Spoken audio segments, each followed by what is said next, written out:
bukal. Ibutang na ng mga kamote and everything.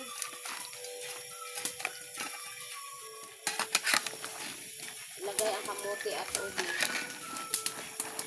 Ilang daw, pwede na sabay ko ng isang upo na, no?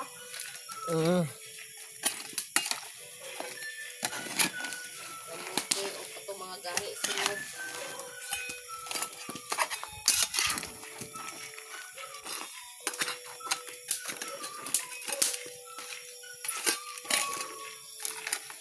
Medyo malabot ang kamote, ilagay ang katong saging.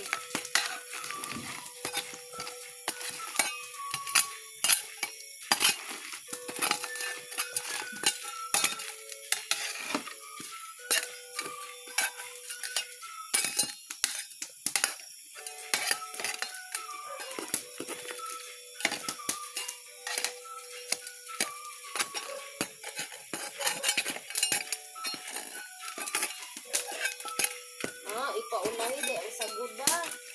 Ilagay ang smooth sago. Puun yung ano, kaya para ulay din siya malata.